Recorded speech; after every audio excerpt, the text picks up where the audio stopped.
Thank you. I'm Jordan Steingard, part of the Buell Center team. If I can invite up the Energy and Power group while I read your short bios, you can come on and have a seat. Okay.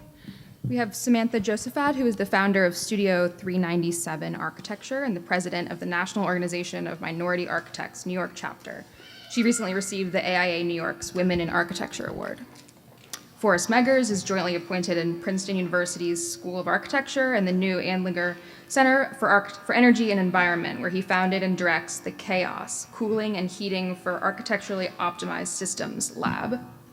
Priya Mulgaonkar is the resiliency planner for the NYC Environmental Justice Alliance, where she leads city and state level climate justice advocacy campaigns. Matt Peterson is an organizer at Woodbine, an autonomous space in Ridgewood, Queens.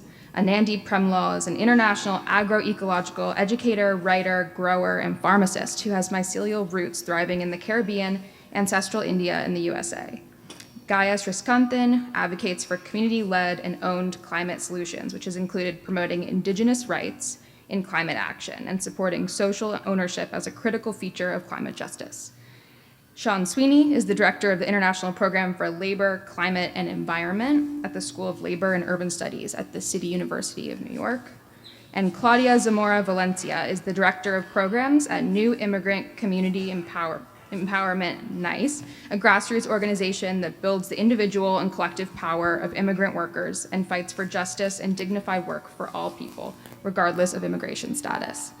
So this group is going to talk for about 20 minutes, and then I'm going to invite Costa Constantinides, who represents New York City Council's 22nd district, which includes his native Astoria, as well as Rikers Island, parts of Jackson Heights, Woodside, and East Elmhurst. He is the chair of the Environmental Protection Committee since 2015.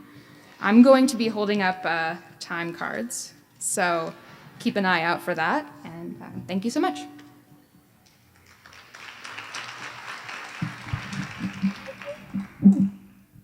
Thank you again for joining us and this discussion on energy and power. I just wanted to give you guys a narrative of where we started in our conversations as a group earlier. And so we started talking about Indian Point Energy Center, which is a nuclear power plant in Westchester.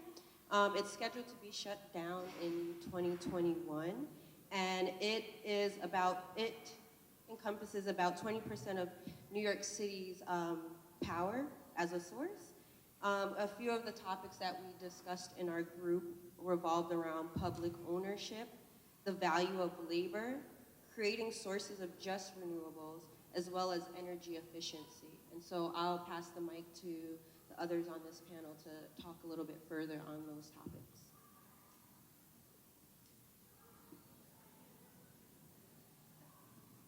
Hello everyone, my name is Priya Mulgaonkar with the New York City Environmental Justice Alliance.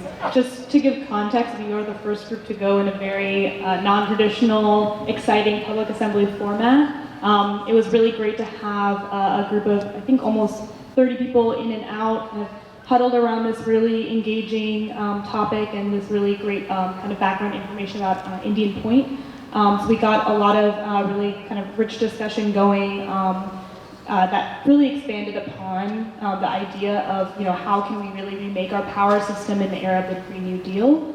Some of the kind of context setting that we, as kind of the core group of folks here at this panel offered is, we're in this really important time of transition, both politically and in terms of, the dire consequences we're facing with climate change. So, we're here talking in the context of a federal piece of legislation, the Green New Deal, but we're also thinking through I'm sorry, am I even slower? Sorry. So we're also in this kind of, this precipice here in New York City and New York State of climate legislation that is requiring us to think big and bold and think justly about transitioning off of fossil fuels. So just this year, New York State passed the Climate Leadership and Community Protection Act, which requires that our entire economy decarbonizes here in New York State by 2050, including transitioning 100% to 100% renewable energy sources by 2040. One of the coalitions that I work with, the New York Renews Coalition, fought really hard to ensure that particular resources are dedicated to frontline and disadvantaged communities in environmental justice communities for workers who are transitioning out of the fossil fuel economy, but we still have a lot more work to do as a state. Here in New York City, we passed the Climate Mobilization Act, and our kind of champion, Costa here, can talk more about that. But basically, there's so many policy shifts happening that we tried to focus in as a group on kind of what are some tangible actions that we can take in this shifting landscape, given a lot of the technical challenges of transitioning our entire economy. And I think I'll turn it over to Sean to kind of share some of the thinking that we started to do about how we can really enact public ownership over our energy system as a critical first step. Thanks, everybody. First of all, I just want to acknowledge the organizers of the conference, not just for a phenomenal organizing job, but the level of the discussion is very, very high, and I think as a movement, we're getting to a point where we're all trying to share and take responsibility for the transition questions, both the social, technical, as well as the ecological dimensions. In our group, the issue of public ownership was quite a prominent discussion. And I think it's a sea change that has been brought about by the Green New Deal narrative. If we think about what it was like 10 years ago, when Barack Obama was president, the goal was for an economy-wide emissions trading system as a way of decarbonizing the US economy. It didn't succeed, Congress defeated it, but one of the things that the Green New Deal has done is it said, we all need to be involved in this, and leaving it to investors and developers to make money out of the green revolution has proven to be a catastrophic failure at the policy level. And there's a lot to be said about that, but I think it was acknowledged in our group that if we're trying to leave this to mobilize the private sector wants guaranteed returns on investment to do any serious projects. If we're going to do that, we're not going to have control. It's going to be more expensive. And the challenge of doing it fast, do it fair, and do it in a way that can meet the social objectives of the Green New Deal becomes virtually impossible. So ownership was crucial. I would, in a couple of minutes I have left, would say that one of the most welcome things about the Green New Deal narrative from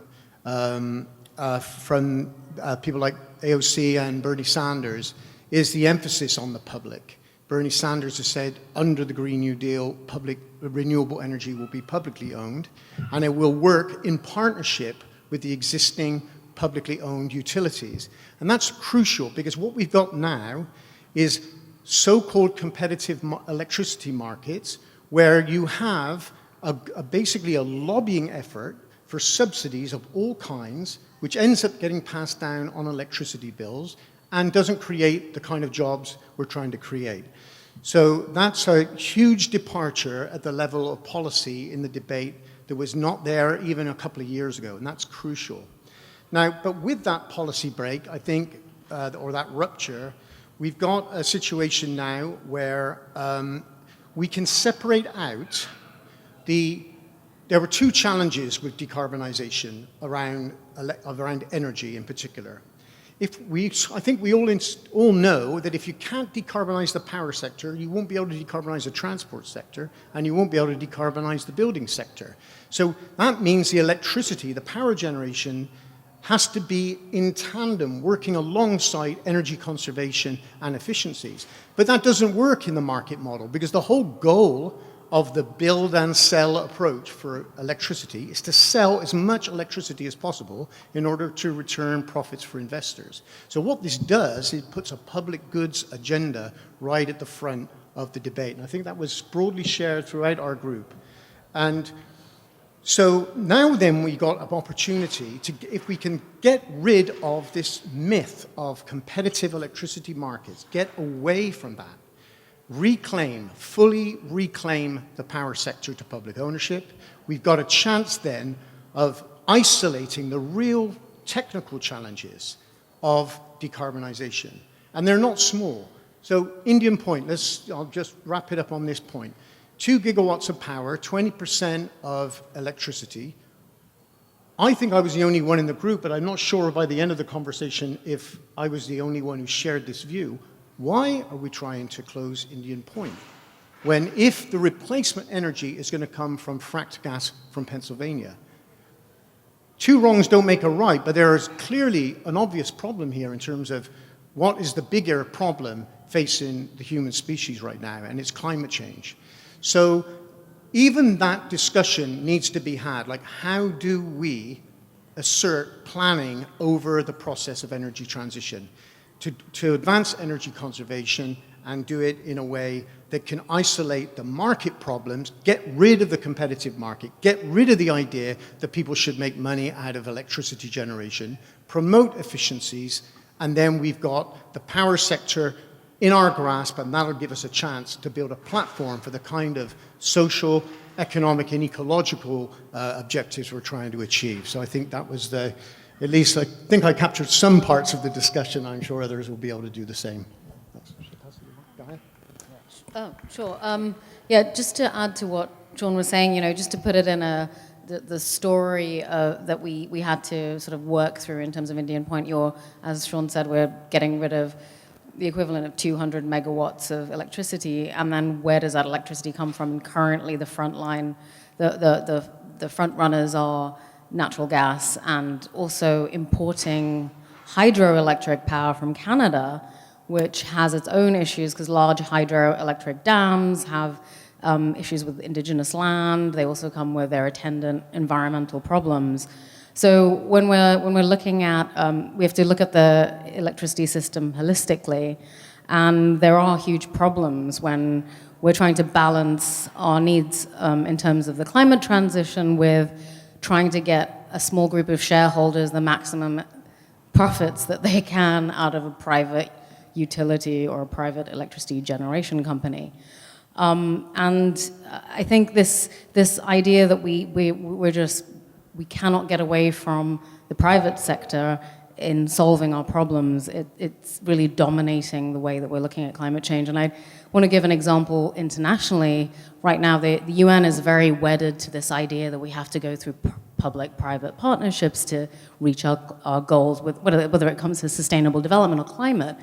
And right now, when it comes to energy access, which is a huge issue for people all over the world, we're not meeting our goals because the private sector, there's no money in it for them. They're not going there and they're not getting the result. We're not getting the results that we need. So there's a huge gap in this logic that we have to go through the private sector all the time to achieve these goals.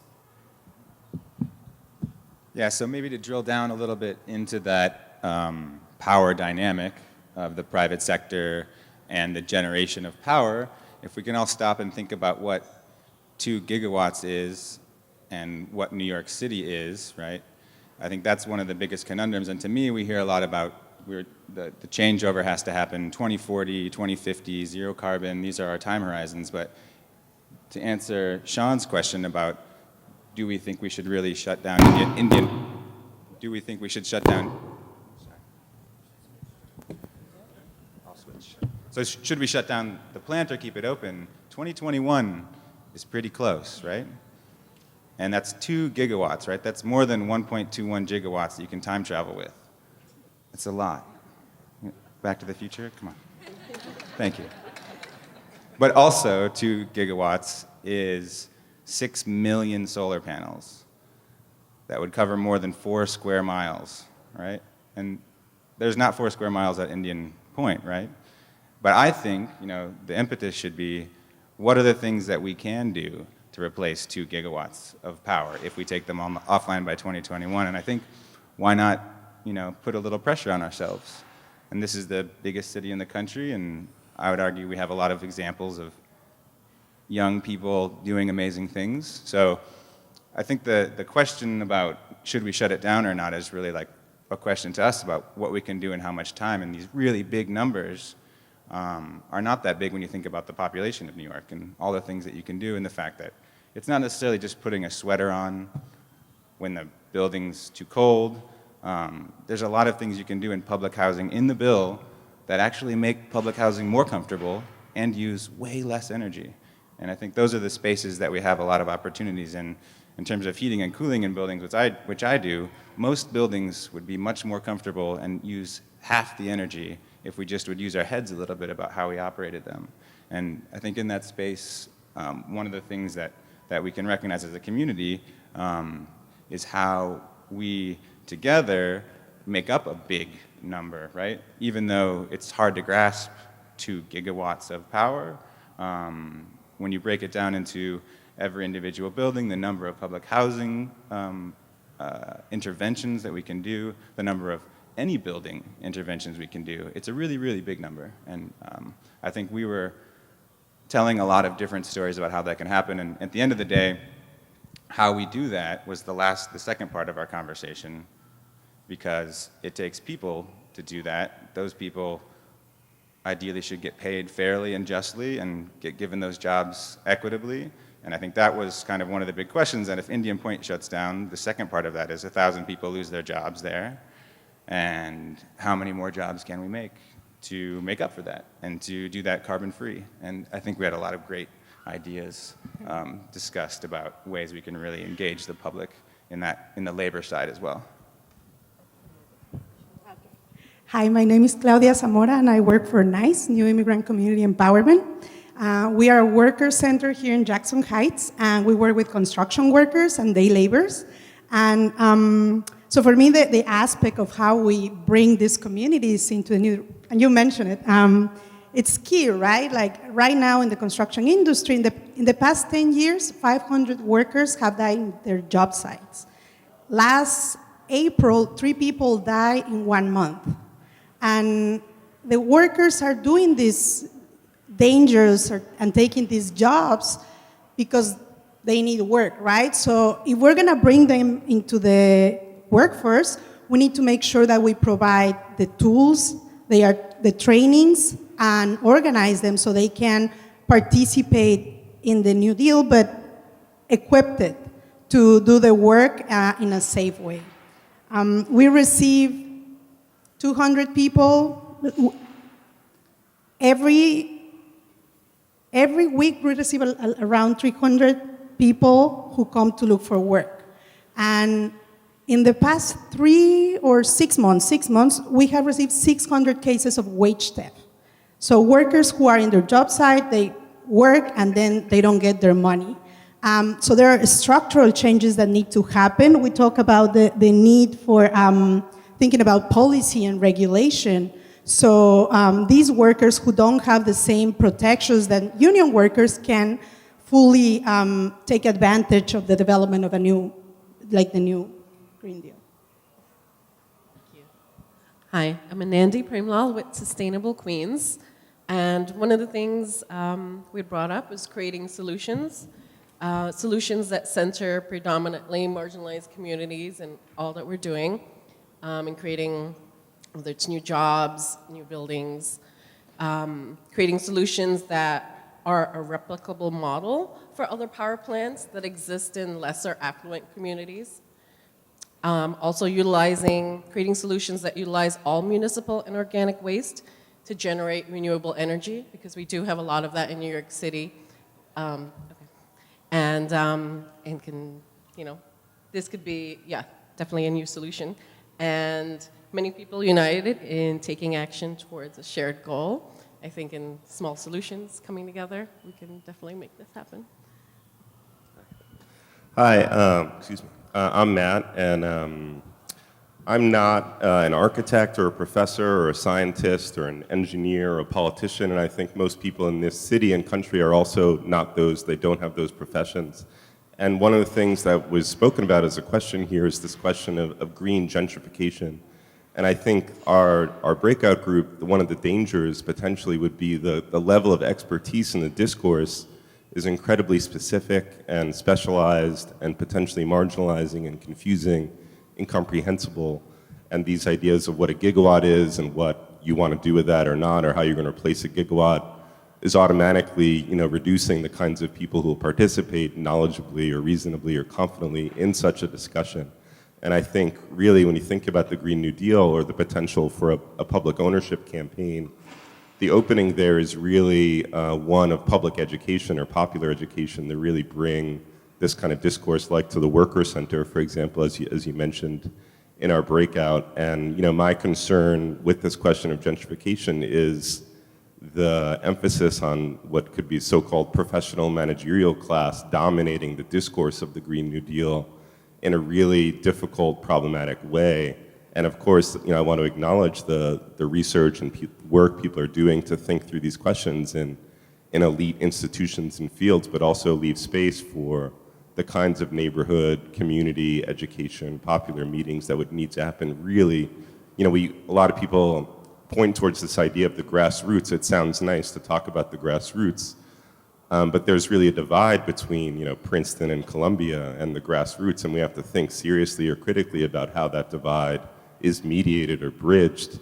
And with the Green New Deal or this idea of socialism, I think a lot of people are scared about some kind of technocratic, governmental, bureaucratic horizon that's going to solve everyone's problems through legislation. And I just want to think about different public educational forums like this one, but involving different voices and different communities to think through that. Some friends of ours have produced this People's Climate Plan for New York City. This is going around, and this is one effort maybe to think through that, to write about that, to think about different ways of doing education.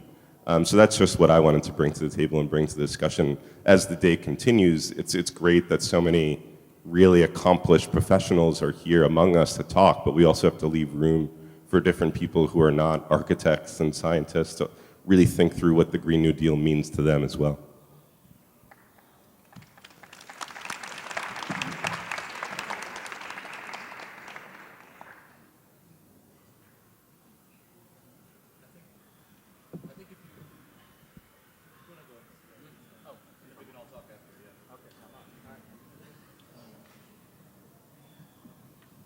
All right, so good afternoon, everyone.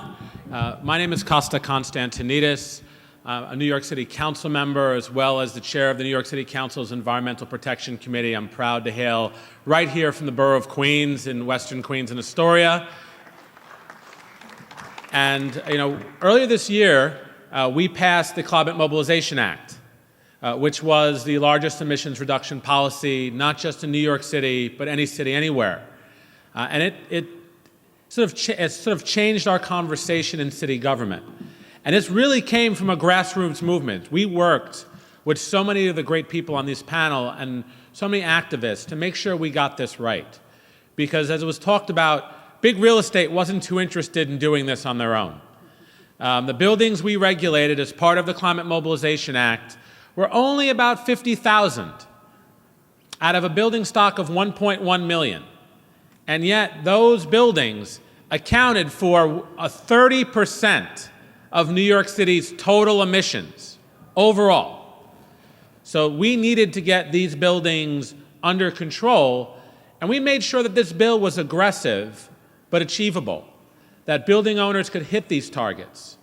We also made sure that we weren't pitting sustainability and affordability against one another. So we gave alternative compliance to our rent-regulated buildings, because we can't have situations where men and women in our communities are priced out of their neighborhoods because of policy, because of sustainability policy. We need a better model. So this bill passed back in April. It has become law. We're on the path to getting it done and implementation. But we have to sort of think about what the next horizons are. I think many of the folks on this panel have been thinking about that. We recently introduced a set of bills called the Renewable Rikers Act. And taking a step back from that, thinking about where power plants have been sited. Power plants have been sited primarily in environmental justice communities. The last time they sited power plants in this city, about 20 years ago, in the name of reliability, they sited 10 power plants in New York City limits, no environmental review. Here in Queens, they were placed next to the Queensbridge houses, the Ravenswood houses, and the Astoria houses. With no environmental review, they were told those neighborhoods that, don't worry, we're going to close down these plants in 3 years because we're going to have a plan to shut them down. Well, 18 plus years later, they're old enough to vote. Those plants are still operating next to public housing, and those residents have higher than the borough average asthma rates. They have higher than the borough average ER admissions and hospitalizations. This is the challenge, the conundrum that we're dealing with every single day, that all this fossil fuel infrastructure was placed in environmental justice communities, communities of color, low-income communities who are bearing this burden. And those are the same communities, by the way, that were flooded during Hurricane Sandy in western Queens. The communities who can ill afford to move, the communities who need the Green New Deal most desperately. We need to come up with solutions. So the solutions we've come up with, at least one of them, is to, as we're transitioning Rikers Island needs to become part of that solution. We have legislation that would transfer ownership of Rikers Island to the Department of Environmental Protection. And with that, have them start knocking down structures and building renewable energy on Rikers Island. Oh, there we go. That's exactly what I want to hear, that kind of knocking down of structures. We're in the same boat here. But we want to, we were working with CUNY Law School to come up with a model, and I think we have a coalition of organizations that are in support of this model that would put down 100 plus acres of solar with utility scale battery storage, which could potentially be enough power to replace these fossil fuel power plants that were open 20 years ago. We need to build anaerobic digesters, move our organic waste onto Rikers Island, barge it there, not through trucks, we don't want trucks, but barge it there and create renewable energy in that way. So the legislation we have would have a renewable energy study to see how much renewable energy we can create. And we right now have, not that I don't trust city government, but we do have some money already allocated to Sustainable CUNY to come up with a model to see how much renewable energy we could create beyond just solar, on wind, on how we can really sort of maximize our renewable energy potential right here in Queens. The Climate Mobilization Act I talked about earlier, Urban Green Council has estimated it's going to create 141,000 jobs over a 10-year period. How do we make sure that we're bringing communities that have been impacted by environmental racism, how do we make sure that they're the ones getting these jobs? I know here in my district, we're transitioning one of our local high schools, the CTE program, the continuing technical education, we're transitioning it to renewable energy. So we're teaching young people in high school how to be renewable energy installers, how to make sure that they're installing solar, they're installing wind. I just took a tour of Local 3, the electrical union, last week, and I was talking with them about how we can transition those young people, how do we can get them into unions? Because I know that my father-in-law came to this country, didn't speak a word of English. He was able to get a job, he worked on the original World Trade Center, he became a plasterer at Teamsters 237. He bought a home, put my wife and her siblings through school, supported his family. When he died of a heart attack 9 years ago, he left a pension. That's what union work does.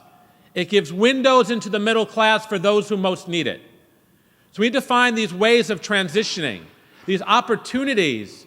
So if we can create a job pipeline, not a gas pipeline. We don't need those. We don't need more fossil fuel infrastructure. But we can create a pipeline from our local schools, teaching them renewable energy, having solar curriculums in our schools, having career technical education in our high schools, and then being able to transition into our unions. We can have an opportunity for young people to get these jobs, to do the solar installations on Rikers Island, to do the construction of the anaerobic digesters. And last thing I'll bring up on Rikers Island as well, it's not the most sexy project, but over 100 years ago, we built our sewer system when only 1 million people lived in New York City. We have a lot more than that right now. Every time it rains more than a quarter of an inch, Our system can't handle it. So what happens is, its fail-safe is to dump. Last year, not too far from here, Flushing Bay, Flushing Creek, 5 billion gallons of sewage went into Flushing Bay, Flushing Creek, just last year. I'm not talking about lifetime, I'm talking about 2018. And we know the impacts of climate change are only going to make it wetter and hotter, which means our sewer system is going to be overwhelmed. If we take the remaining land on Rikers Island and build a state-of-the-art wastewater treatment system, we have the opportunity to close down the Bowery Bay wastewater treatment plant, the Talman Island wastewater treatment plant, the Wards Island wastewater treatment plant, but also keep, because it's state-of-the-art, keep billions of gallons of sewage out of our waterways. And who lives next to our waterways very often? Again, it's environmental justice communities. So when we clean up our waterways, we're making our waterways swimmable and fishable. We're a city surrounded by water, and yet our waterways are polluted. We need to come up with real solutions. And these real solutions can put men and women in New York City to work. And then we can have a conversation on Rikers Island, because I've heard different arguments. We should make it affordable housing. We should make it an extension on the airport. Not too much excited about that extension on the airport part. But we do need to have a conversation around affordable housing. But I'd rather have those conversations where the power plants used to be in environmental justice neighborhoods. I'd rather have those conversations about affordable housing where the wastewater treatment plants in environmental justice neighborhoods used to be. That's the right place to have those conversations. And there can be community land trusts that regulate that land to make sure it doesn't fall into the hand of developers, but that communities, the communities who have been most impacted by Rikers Island through over-policing and mass incarceration, can then have the strongest voice in what we do with that land in their own communities, and build opportunities for affordable housing, for more green space, for renewable energy together. We can change how we power a city, and that's why when we're talking about the Green New Deal, we can power our city differently. We can do our wastewater system differently. We can create 50,000 green jobs right here in Queens. We just need to have the political courage to do so. So I'm looking forward to partnering with all of you. I want to thank everyone today who put this conference on. We need more of these conversations, because I walked in today, there shouldn't be a fear about this. This is an opportunity that we have every 100 years, that we need to grab and not let go of, and push forward and not let big real estate and not let special interests control this conversation. The last thing I say is I put out an op-ed last week. I know I have less than a minute. But all of this should not be regulated by Con Edison either. National Grid and Con Edison have been playing a shell game. The minute the Williams pipeline was turned down, all of a sudden they stopped doing gas connections. They're using families as pawns in their political game to try to bully us into an arranged marriage with fossil fuels. We need to take public ownership. I agree with the Democratic Socialists of America and that we should have a public power option here in New York City. Because one of the problems I've been asked about this plan on Rikers Island is, how do you plan on plugging it into the grid if Con Edison's running the grid? Well, that shouldn't be our problem. We should control our own power. In the same way when we turn on a faucet, water comes out, we control our water system, we should control an energy system. So again, my name's Costa Constantinides. I look forward to partnering with all of you. Thank you for having me here this afternoon.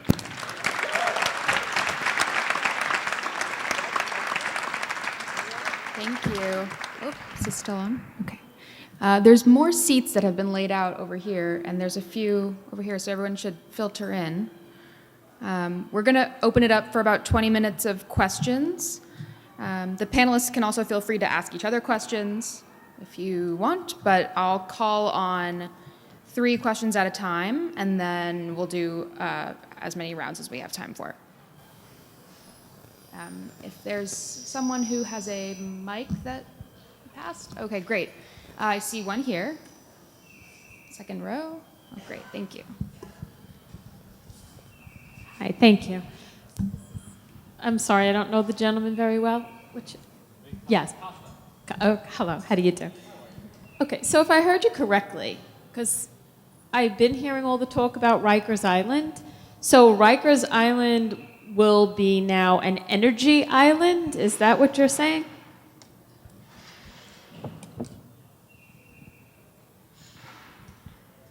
I think that is the goal, right? Okay, so it will no longer be for prisoners. Well, there was a I know, local, I right. got, Mhm. okay. So they're moving there. By 2026, there won't be any detainees on Rikers Island. So it's like, what do we do with that land? 413 acres. Okay. Second, I heard you say that you were going to put a water sewer treatment plant there, or at least you would like to. And then in that event, you would then take away other water sewer treatment plants because there would no longer be a need for them in the various communities that they're in? Correct. Okay.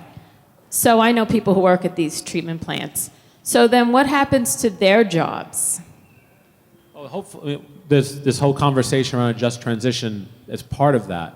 But in addition, there's still going to be a pretty significant wastewater treatment plant that is going to be that's going to be functional.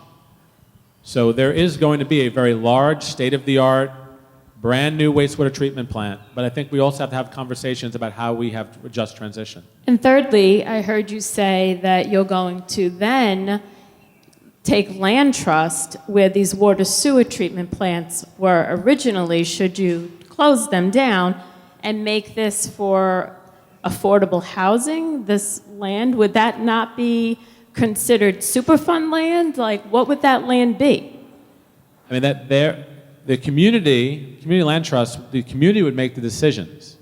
But So on sewer treatment... Well, I mean, they can be remediated, right? I mean, Okay. 100 years ago, it was an amusement park.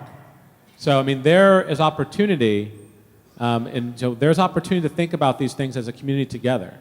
And maybe it's not those uses, maybe it's more renewable energy opportunities, but it's an opportunity for a community to have those conversations, not real estate, not special interests, but the neighborhood, if they own the land, can have a conversation what they want to use the land for. Okay, thank you so much. So I'm going to take 3 questions in a row, and then we'll do answers after. So I see one, and then another mic can go up here. Hi, everyone. Thanks to the panelists. I'm Alma Francis. I'm from the Sabin Center at Columbia Law School. I'm just wondering if you all could break down for us what public ownership of the electric grid looks like in New York City. That would be helpful. Thanks. Okay, second question here. Yeah, and just on the point of Indian Point, you know, there's been a movement working to shut down Indian Point for decades now, and I think it's very important that the conversation about Indian Point and about all nuclear power plants not happen in a vacuum. Indian Point is very old. It's way past its, closing date, and it has had a history of just astonishing accidents. It's an accident waiting to happen, and there are tens of millions of people living in the area, in the radius area for the plant. So. Is there a third question before we go to answers? Oh, yep, in the front. Hi, I'm John Forster from District Council 37 here in New York City. Thank you all for being here. So I'm just wondering also in this idea of the digester plant on Rikers Island, would that also perhaps be an appropriate place to produce clean liquid hydrogen fuel that's been talked about a little bit today? And then the second part of that is as we move towards that public ownership of energy, I think we need to back off of the power purchase agreements that we're currently using, particularly for the installation of solar power. That's gone very slowly in New York and on public buildings, public schools, and I was just wondering how people feel about that, because that tends to privatize the entire operation and moves us in the other direction.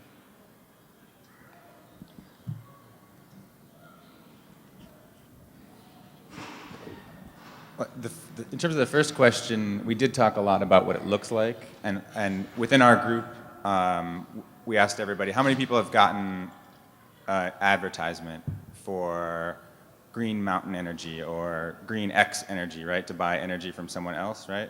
So they try and outline for you clearly, you're going to buy your energy from me, it's still going to come from your local generator, and this is all part of the complexity of the current private energy system that we operate, right? So there's people that make power, sell it into a big market, and then a bunch of other people can buy that, including buying wind power in Texas, and in theory sell it to you here.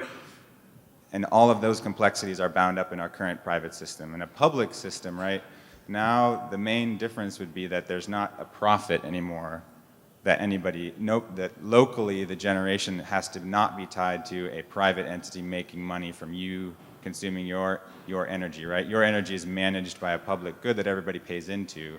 It's a very different system, and I don't have the answer of how the complexities between the current system and a public system would all be resolved.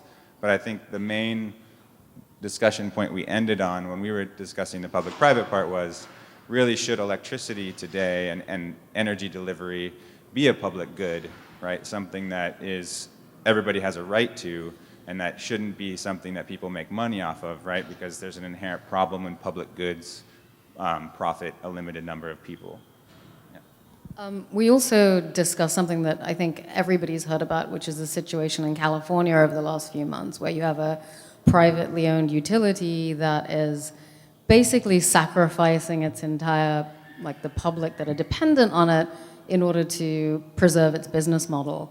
So I think that's a very, very stark example of where a private owned utility is like the worst model for managing an essential public resource that people depend on for basic economic activity. But I wonder, I'm thinking in general principles on public ownership. Most of the world would be in the dark today if it wasn't for publicly owned energy, which didn't produce electricity for a profit. All of the global south, large parts of the global north. We can look at and one of the remarkable things I think about the Green New Deal is it's opened up a discussion about the old New Deal and the role of the Rural Electrification Administration. None of those experiments were perfect, but let's look at some of the facts. In 1935, only 6% of rural dwellers in the United States had access to electricity. By 1955, because of the New Deal, it was 95%. So if we're talking about, and we are talking about, speed, scale, equity, we have to do this quickly. We need to take the profit motive out of it. It needs to be done because it's a public good. Emissions reductions generated anywhere will benefit people everywhere. Emissions generation anywhere will harm people everywhere. So this lays the principle for a public goods approach. But then it goes a bit more detailed. We've got to talk, well, there's generation of power, there's transmission, distribution, and then there's the whole retail and customer service operations.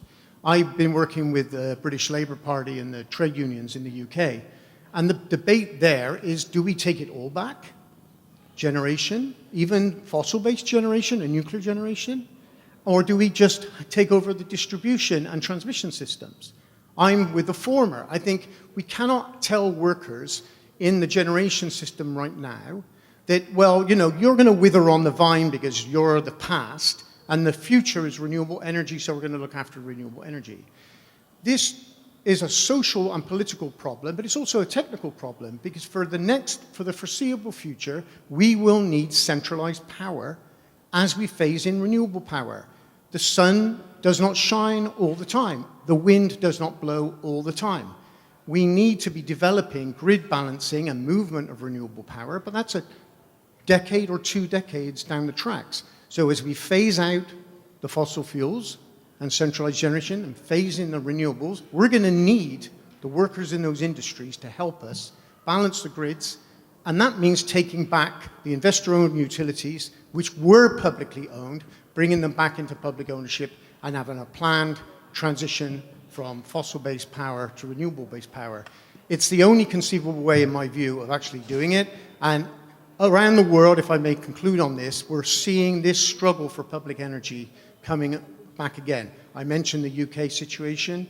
In South Africa, where I'm also working with the project Trade Unions for Energy Democracy and the unions in South Africa, environmental groups want to see the breakup and privatization of the public utility which burns coal.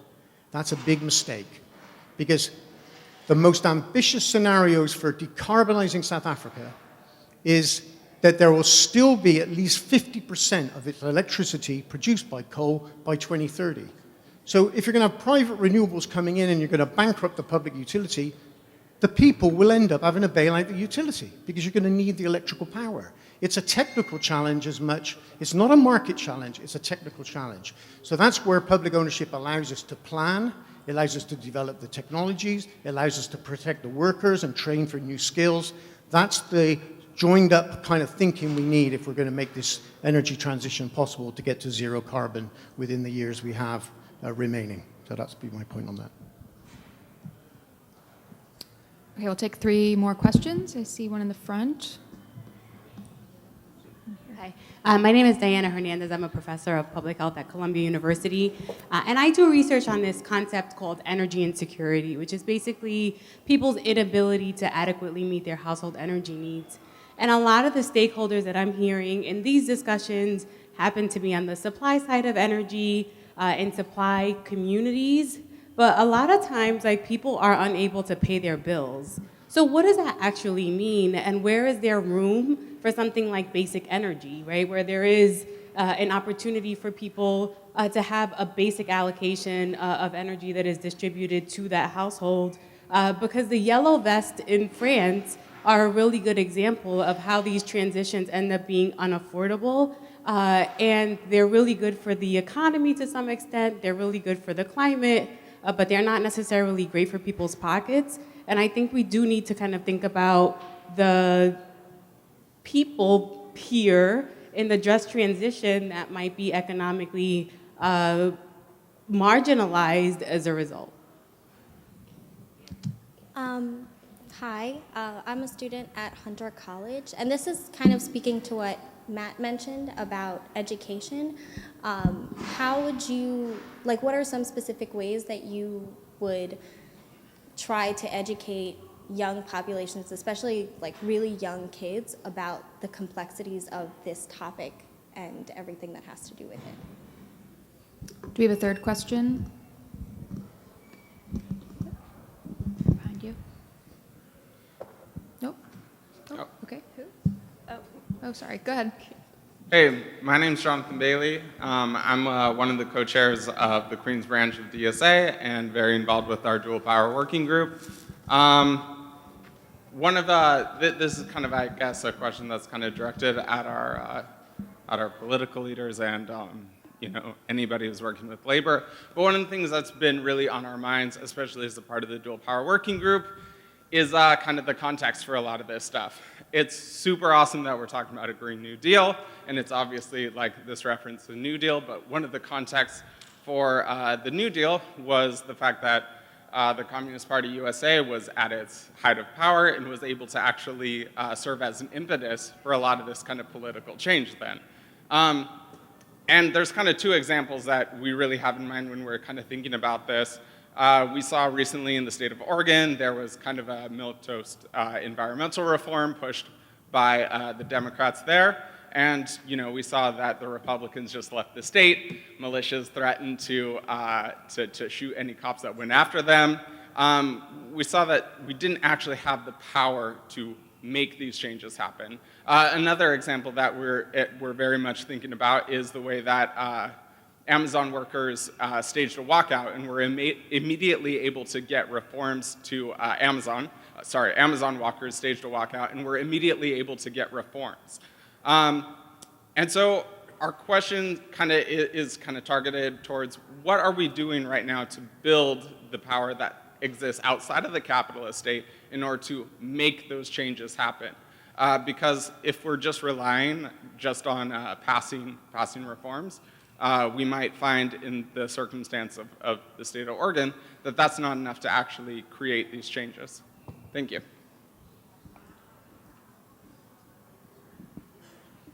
Hi, so I just wanted to answer your question on education. So one of the things, and I think John Forrester, I think it ties into the question that was asked by John Forrester before, but I didn't have a chance to answer it. We need to be investing in renewable energy in our city buildings. There are 4,000 city buildings that in the city of New York that are city-owned. One of the things that we're doing, all the schools in my council district that are solar ready will be solarized by next fall.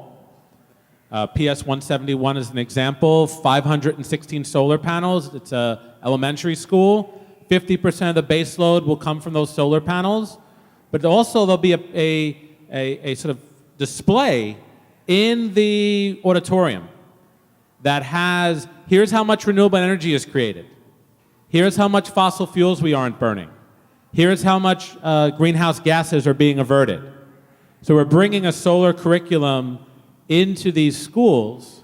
So it's not just about what we're putting on the roof. It's not just about fighting climate change, but it's also about connecting those students to those renewable energy. So it's building science experiments, it's building math equations around it, and then every middle school in our council district will be solarized by next fall. So they'll be going from elementary school that has a solar curriculum to a middle school that has solar curriculum, and then hopefully a high school that has CTE, career technical education. We can build that sort of basis for knowledge all the way through. That is one of the questions that, that we're trying to answer, and we're trying to, supercharge the investments that, because John is right, we're way too slow on implementation. There has to be, and I think that kind of ties a little bit into what Jonathan was talking about, that, we need to have a lot more activism on the ground that's sort of holding people accountable, building structures outside of government that are holding us accountable, because as fast as we're pushing, we need to go faster. And it's not only, there's only a limited amount of ability that one elected official can do or one policy can do. It's about building a whole infrastructure around that. So I'm continuing to push on that as well. Yeah, I'd like to add on to that point of implementing it and having advocacy efforts to implement it within our curriculum for K through 12 schools. And whether that, we talked about it a little bit, during lunch, but whether that is having a third party come in and teach some of those things within the curriculum, or just having it in-house in each school as we wait for it to be more of a national push in the academic literature that they're providing for these students. And then to answer your question about how is it impacted by the end user, I think our policy right now requires that building owners and landlords meet these particular demands, but there isn't any literature in that policy that talks about how we measure that, how these landlords are doing that. And a lot of times what happens is they're just offloading that burden onto the end user. And so we need to look back at that policy and say, like, how are we really articulating how this should be done on an ownership scale, so that the end users, like the residents, aren't only impacted.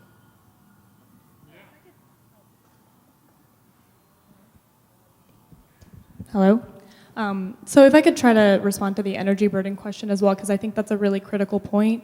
Low-income people, people of color tend to live in, underinvested housing. They tend to have less efficiency and have to run their air conditioning higher and longer.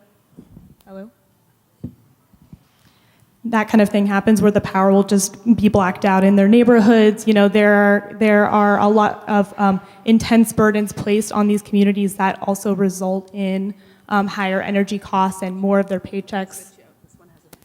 Okay, more of their paycheck being paid toward electricity, and these are just going to be compounded as we see, increased heat waves, increased instances of power outages from things like Superstorm Sandy's, and so, one question that I have for everyone here to think about when we're talking about public control of utilities and public ownership, is there room in that model for community control and community scale energy systems? So we need to have, renewable powered, battery storage kind of in communities of color and low income communities, particularly in areas with underinvested housing, and we need to make sure that in instances of heat emergencies and superstorms, that when the power goes out and the grid can't support electricity supply, we have local kind of islanded sources of electricity for vulnerable communities. So that's one of the solutions that the New York City Environmental Justice Alliance is thinking through.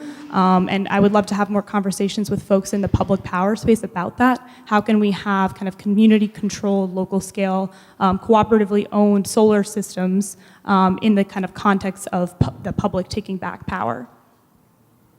And maybe just to speak to your question about the education, I think when we think about energy and power, this idea of power exists, one specifically on the question of electricity, electrification. There's also the idea of power just in terms of how our society is governed and organized and administered. And I think we can see it here with the questions, like if AOC was here as a congresswoman, she would field more questions. Then maybe Costa would field a second tier of questions. Then maybe policymakers would field a different tier of questions. Then maybe researchers or whatever, because there's a hierarchy about how we think of power and how we think of expertise and knowledge and who can actually get things done.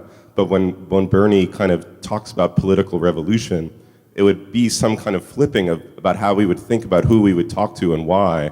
And that's what the community power, community control, I think, or I would hope, would point towards. And that's really the question of education for me, is to think about how do we shift this political imaginary about who we talk to and why, and who we think can change these things and why, and therefore how you would build a movement and with who. We say we want public power or it's up to us. Who is that we or who is that us? Do we think of purely politicians or technocrats or bureaucrats or managers or ministers, and we think if we just shift the power from one set of bureaucrats to another, everything will kind of work out for us, it'll be more egalitarian? Or do we think of really empowering people in a different way, a different kind of autonomous imagination of what power would look like, both in terms of electricity, but also in terms of how we see ourselves as having agency in the world or agency in the city we live in? And I think on the question of education, it would shift from thinking about Indian Point, where people may have no idea where it is or how it functions or who owns it, but maybe starting from your utility bill.